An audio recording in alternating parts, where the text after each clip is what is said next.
Welcome to another episode of Behind the Spotlight with Beth Nightig. Today, my guest will be Ashley Armstrong. So excited to have her here. She's actually one of my oldest post-pandemic friends that I'm still connected with, and she does amazing stuff. I'd love to have, here she comes, I'd love to have her on. I'm going to add her up. All she needs is view request. Expert. She's a celebrated entrepreneur, author, and speaker, and she's a renowned authority on success dynamics, which I think is pretty cool. And she's going to have her come up and join. There she is. Oh my gosh, girl, how are you doing? I'm so happy to see you. I know, it's been a hot minute, hasn't it? I know. But I love how you're still the hidden rules expert. But now you've just done a TED Talk. Mm-hmm. How was that? Oh my gosh, do you really want me to go into that? No. It was good. It was good. The funny thing is that you and I have known each other for years now. As you said, I think I caught in like post or before pandemic and everything else like that. And that's all very true. And at that time, over the last 3 years, I had applied to join TED a few times and got denied. And then finally this year, about August, September, I applied again, got accepted, and finally, and I had my TED Talk in December. And the interesting thing is you know how it is, especially for us entrepreneurs. Sometimes when we think we're ready for something and then, we don't get what we want. And then all of a sudden, time goes by, more knowledge, experience, or whatnot, gets added to your life, your toggles on your belt, I guess you could say. And then when you finally do get accepted for what it is that you're wanting, it's like, oh, I wasn't ready yet. Now I'm ready. I have to do the thing. Now I'm ready. Now I actually have something I can talk about, something that I feel is worth being on the TED stage. Right.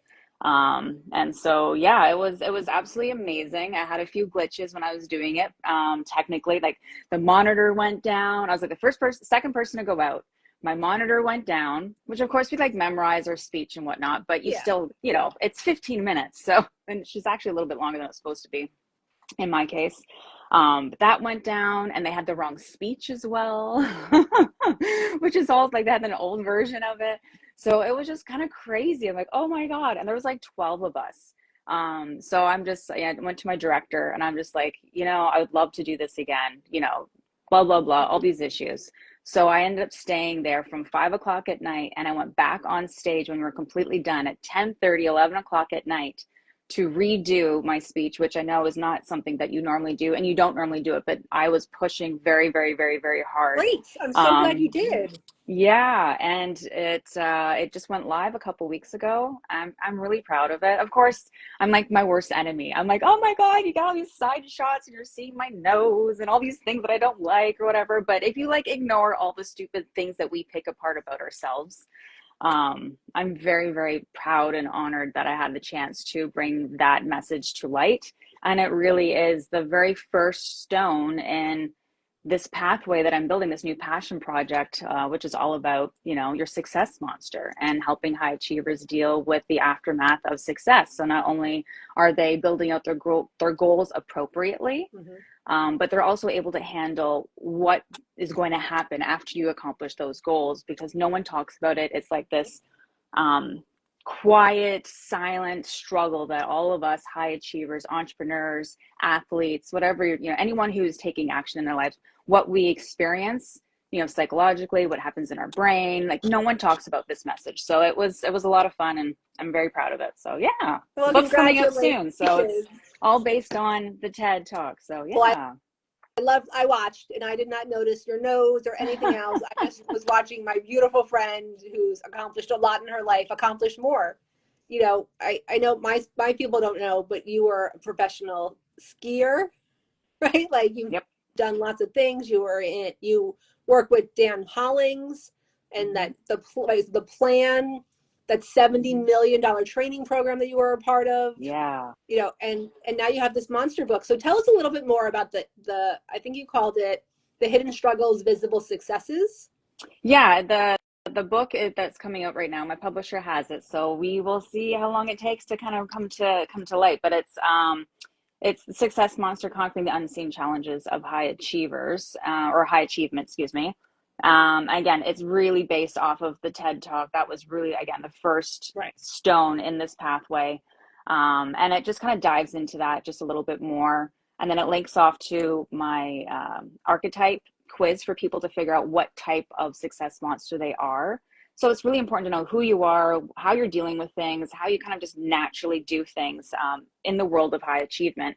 And then after that, you can, build out an action plan on how to help yourself move forward. So all of that's almost in place, but yeah, it's technically the Success Monster is the name of the book. I love that you're talking about it, because you know me well enough. I'm like, okay, done, move on. Yeah. I don't celebrate it. I don't work with it. What are the top 3 mistakes do you think people make after they hit a certain level of success?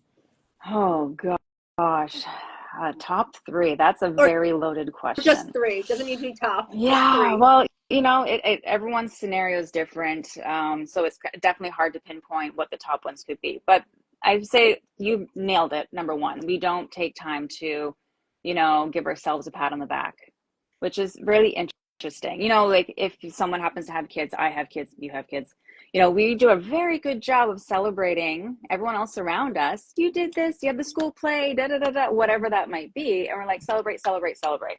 But when it comes to us, especially entrepreneurs, at least in my case, it's just, as you said, check, move on, check, move on, check, move on. You know what I mean? It's just crazy rat wheel that we put ourselves in, which really is actually the hedonic treadmill, which I did end up talking about that a little bit in the speech. But it's really just slow the F down, celebrate yourself, take a moment, whatever you do to celebrate. Some people celebrate with the drink, some people celebrate with the dinner, some people celebrate, getting together with friends and kind of reliving the moment so that you can like really anchor in that feeling and make it something that was worthwhile. Like I did this one thing and it wasn't just something, it's worthwhile of my time, energy, effort, and possibly income or money investment. The other thing that a lot of people, especially for high achievers, the top thing that they really need to be aware of is that we're humans and our brains are a pharmacy. I don't think anyone needs to be told that. We understand that we have a crap ton of chemicals that are constantly going through us. And recognizing signs and symptoms after you end up accomplishing something, which generally speaking, if it's a small goal, you're going to have a little bit of a drop. You're going to have a little bit of a post-success blues, as I like to call it. In severe cases, it can be post-success depression.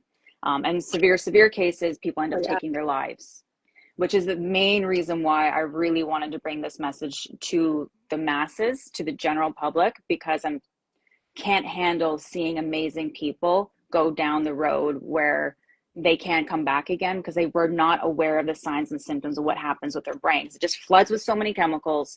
We have this massive dopamine, this massive adrenaline. And then as soon as you finish, it's like if you get up on stage and speak or like whatever, that's like you're there and you're doing it and then you come away from it. And then all of a sudden, like your heart's palpitating and you're like, oh my God, you know what I mean? Your whole body's starting to like, you can feel everything slowly leave your bloodstream. And it is a yucky feeling. It's super, super yucky feeling. But once you put a pin in it, you're like, oh, I know what this is. I'm just coming down from this. Not a big deal. I'm just going to let everything kind of like drain out of my blood system. I'm going to let all the chemicals just whatever. I'm just going to take a step back. I'm going to not talk to people, whatever it is that you need to do. So just be aware that you're going to have it come down. And so if you have a really high goal that you've spent years doing, you're going to have an even bigger drop. Huge drop. Which you see people who had this like big movie or whatnot. They're the #1 star in the world. They have this big movie and They should have everything they want. They should be the happiest person in the world, but really they're miserable. You know what I mean? Because of that, what do I do now? What do I do next? That sort of come down on that aspect. And the other thing when it comes to after success is making sure you don't stew in it for too long. You know what I mean? Especially for entrepreneurs, athletes, really high achievers is the umbrella I put everyone under. If generally speaking, if we don't have a goal or a target, we feel completely lost and we're spinning out. And you and I have had this conversation multiple times over many, many, many years of like, I don't know what to do now. I don't know what I'm going to do. Like, I kind of have an idea, but which direction do I want to go? And Oh my gosh. So it's just like, don't stew in it too long.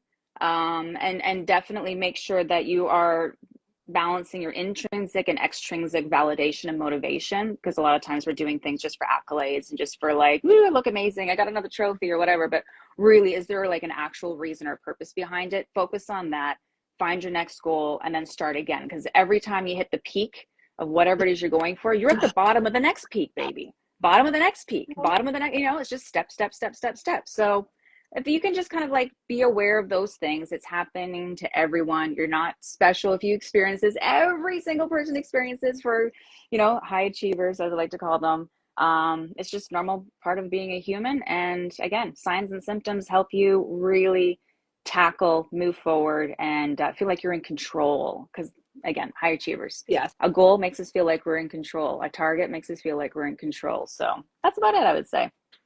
That's a lot. I have to tell you, listen, I know other people when they're listening to you too, they're like, oh, that's me. I 100% did that. 100% that happened to me. My younger son, who's a sophomore in college, he reflected back to me. He's like, well, he did something. And I was like, that's great. Like, how are you going to celebrate? He's like, he literally got the disease from me. Like, I didn't teach it. Like, I don't remember not celebrating his stuff. So it's not just those high achieving entrepreneurs. I think there's this section of kids who are the high achieving entrepreneur children, like our Yes. kids, that have Mm-hmm. seen us not do the celebrating. Yep. And I talk to young kids women who have young kids all the time. And I'm always saying to them, make sure you're showing them both parts of it. Make sure they see both parts of it, because my kids definitely have that disease. And I got it from my parents. Like, I know exactly, right? And I think the money story is connected in there as well. Yeah. And the well, that wasn't hard for me. So what, it's not a big deal. It's not a big deal that you were on the TED Talk show, right? Or not a big deal that I was on Drew Barrymore. I was, exactly. It's like, of course I did it. It's just another thing. Right. But I think for me, it's also the fear of like, I think I held myself in the fear for a little while of like, well, what if the next thing doesn't get to that level? And what if I don't, right? Yes. What if I don't succeed at the next one? Because I've been working on this TV concept that I've been pitching and talking to some national shows about, like trying to make this happen. But I see myself like getting to here and not following up enough, or not moving through it enough, or not asking for it enough. And honestly, because I was thinking about you coming on and, looking at your stuff, and I was like, you're holding yourself back of fear of not being successful the next time. So how are you going to grow? Yeah. And I think I did a lot of that when I moved from TV and food to TV and publicity.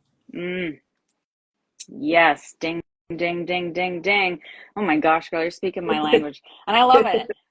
Seriously, the fact that you're even going to the TV show, because that's my next thing, is to get, the Success Monster on Netflix. And I'm literally in the process, like, I love it. What do I need to do for that? I don't know anything about it, but I'll just start turning over rocks and asking questions and figure it out. But yeah, you're absolutely right. And I love that you shared that with everyone, because we all feel like that. But I think it's because now they are talking about it, because we always talk about how we're going to be successful, or how to get to the next level. Like in my industry, everyone talks about getting the press, but not how you're going to use it and leverage it. Yes. Right. So it's the other side of it, because I hope you see this too. I see this transition from, yes, the bro marketing and the shininess, but everyone's like, let's just be real. Yeah. Let's just talk about all the stuff, and thinking about how you get off the stage and you have that dopamine high, and the next day you're like, oh, yeah, I feel like crap. What? This is like after you had your skiing career, you had to like really figure out what was next for you. Yep. I moved to a whole nother country, technically. I just switched it right up, snow to sand.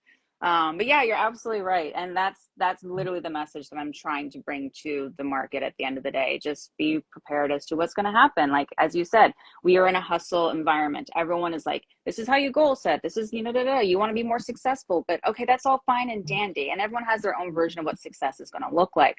And I love the different versions of success for different people. Success does not mean a shit ton of money here, folks. It doesn't. But of course, in the society that we're in, we do put that really high on, like, the pedestal of what we're going for. But at the end of the day, it's like, why is no one talking about what you do when you reach it and how you handle it afterwards? And that's really where I'm like, I want to be the first to the mic. I want to bring this to the worldwide masses and whatnot. And so the TED was the very first step. And I love that you're sharing your story as well, because the more people I can have talk about this side, I think it will be more widely accepted. And then when you go on to like any social media sites where, again, I'll just say any figure, someone who, I'll use movie stars because it just kind of seems to make a, Yeah. I don't know, people seem to relate to that for the most part. But you see someone who is an actor, big movie, you know, of course, big budget, big money, this and that. It became successful. And they had the bravery to go on a podcast or really anywhere, be quoted and say, you know what, I'm not really happy right now. Yeah. And then you see all the comments down below, and it breaks my heart. And you see all these comments like, oh, well, you're rich and you're famous, and you know, you shouldn't feel this way. Like, how dare you? Like, blah, blah, blah, blah. And I get it, because you're in a completely different world. You don't have the same perspective that person has. Yeah. You don't live the same type of lifestyle. I get it. Everyone is valid to feel and think and say as they see fit. That's the beautiful thing about being a human. But what the part that breaks my heart is that there's less understanding that is another human being, and maybe you happen to witness what they're doing for their career or something that they're doing. It's being done in a public eye. So of course there's more eyeballs, more stress, more pressure, more. So a little bit different than what you might be experienced to. And you feel that you want to pick them apart for being human. Right. And so if I can, that way about yourself. Yeah. And so I feel like if we can bring this message to the market that, like, you know, success is not fun, man.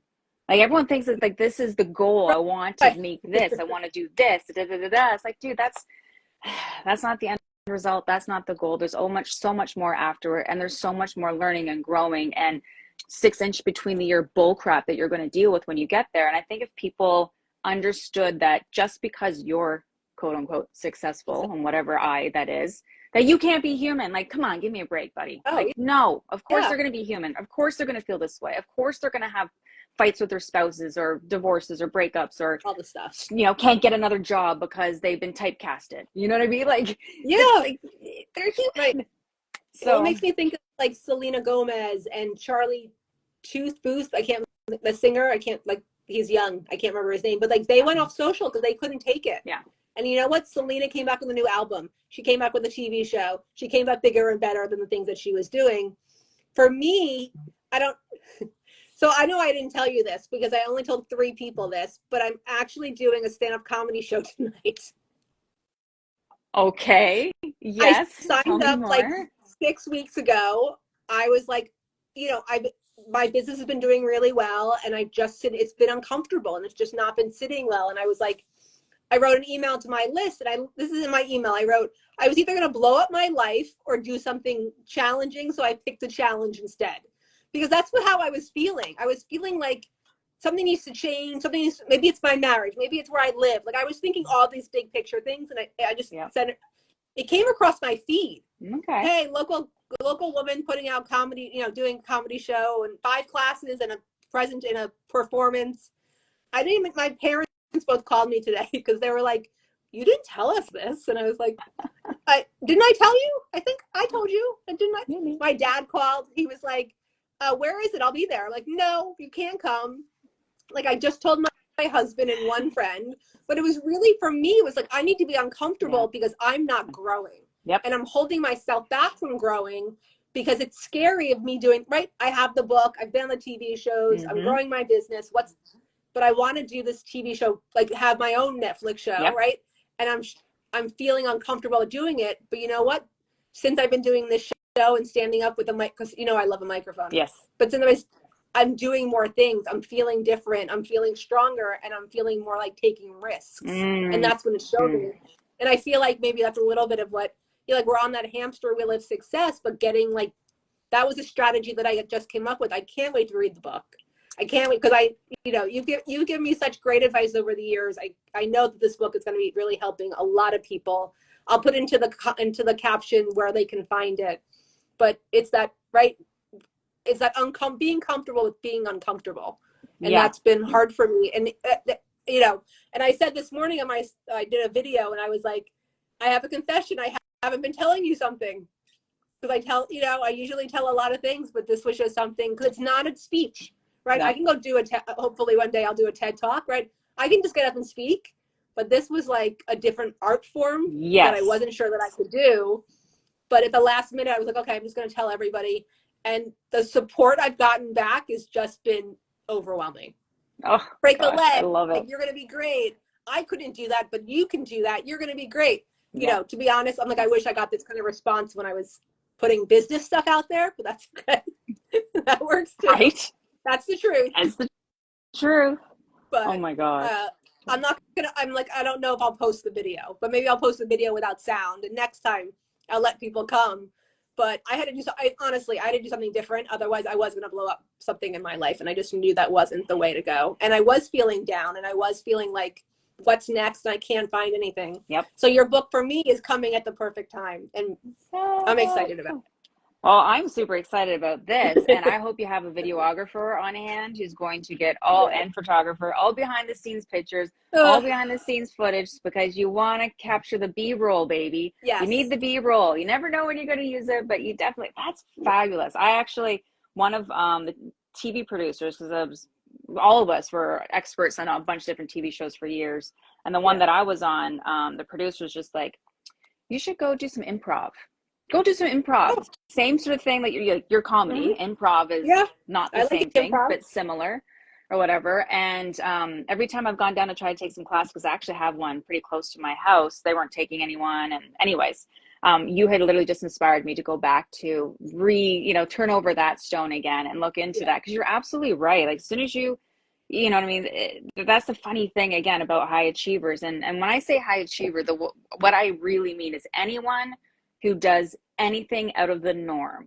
And I'm like, wow, that's pretty broad, Ash. I'm like, yeah, it is broad, because we have, high performance coaches, high performance people, but that's generally speaking for someone who's like CEO, big corporation, or, big entrepreneur, big athlete, or whatnot. And I'm trying to incorporate the entire general public, because we're in a hustle society. So it's just like, if you're trying to lose weight and you're going to the gym consistently all the time, you're a high achiever, because you're doing something out of the norm. You know what I mean? So it can be anyone from athlete to entrepreneur, but just any general person who's trying to make their life better in any way, shape, or form. And you're right, when you hit that glass ceiling that you've created for yourself, that's when you're like, oh my God, I'm getting crushed against it. Something's got to change. And usually it always has to be a bigger goal, something that's going to scare the crap out of you. And then it's like, oh, that wasn't that scary.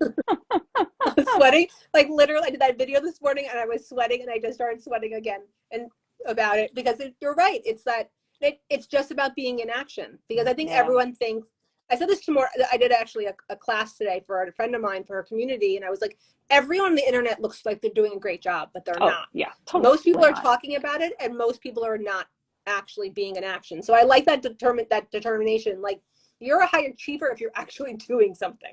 Anything out of the norm. Like, celebrate that shit, man. Like, seriously. And to be honest with you, there's this one part about the TED Talk which you just reminded me, and I think I blocked it out for good reason. So when you go to do it, you have to do 2 days of practicing with your producers before, obviously, you go on stage in front of a massively huge audience, and 5 cameras on you and the whole damn 9 yards. I was very, very excited. I went in there, I kind of had my speech, kind of really didn't, because I was doing a million other things at the same time. That's of course my excuse. And I went and did it, and it felt great. The feedback was worth its weight in gold. I'm like, I would have just hired you to come help me speak and give me the feedback, and the advice that you're giving was absolutely amazing. And then I walked out of it, packed it, grabbed all my stuff, walked out of there, got in my car, and then the letdown wasn't a slow letdown of like adrenaline, whatever.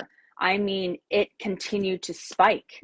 It continued to hit me as if I was still practicing on stage. And it got to a point where when I got into my car, I started driving, and I almost had to pull over because I was going to throw up as I was driving. And I was getting tunnel vision, and it was nighttime. I'm like, this is so freaking dangerous.